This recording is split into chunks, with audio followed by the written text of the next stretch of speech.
پاکستان میں خواتین کی بڑی تعداد کیلشیم کی کمی کا شکار ہے، جس کے باعث انہیں ہڈیوں کی کمزوری سمیت مختلف طبی مسائل کا سامنا کرنا پڑتا ہے۔ ماہرین صحت کا اس تشویشناک صورتحال پر کیا کہنا ہے، جانیے اس رپورٹ میں۔ پاکستان میں 75% خواتین کیلشیم کی کمی کا شکار ہیں، جس کی بنیادی وجہ غذا کا متوازن نہ ہونا ہے۔ خواتین دودھ، دہی، پنیر اور ہری سبزیوں کا کم استعمال کرتی ہیں، جس کی وجہ سے کیلشیم کی کمی پیدا ہوتی ہے۔ ماہرین کا کہنا ہے کہ روزانہ دودھ اور دیگر کیلشیم سے بھرپور غذا کا استعمال لازمی ہے۔ ہمیں ایک نیوٹریشنل بیلنس چاہیے۔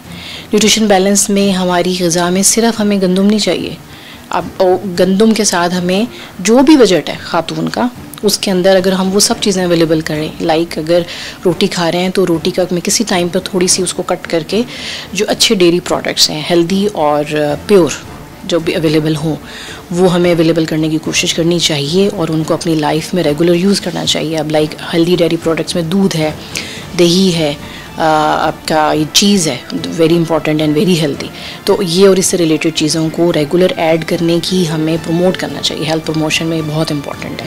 ماہرین کے مطابق کیلشیم کی کمی سے بچنے کے لیے متوازن غذا کے ساتھ ساتھ سورج کی روشنی سے وٹامن ڈی حاصل کرنا بھی ضروری ہے۔ یہ ایک اویئرنیس نہیں ہے ہیلتھ سے ریلیٹڈ خواتین میں، اور ہمیں نہیں پتا کہ ہماری ڈائٹ میں کیا کیا چیزیں شامل ہونا چاہیے۔ انیڈیکویٹ ڈائٹ بہت امپورٹنٹ ایشو ہے، اور اس میں پھر ہمیں نہیں پتا کہ اس کی سب سے امپورٹنٹ وجہ وائٹامن ڈی ڈیفیشنسی ہے، تو ہمیں وائٹامن ڈی کو اپنی لائف میں ایڈ کرنا ہے۔ طبی ماہرین کے مطابق خواتین اپنی صحت کا خیال رکھیں اور کیلشیم سے بھرپور غذا روزمرہ زندگی کا حصہ بنائیں تو وہ کئی بیماریوں سے محفوظ رہ سکتی ہیں۔ کیمرامین رضوان بشیر کے ساتھ عمر برنی، ڈان نیوز، اسلام آباد۔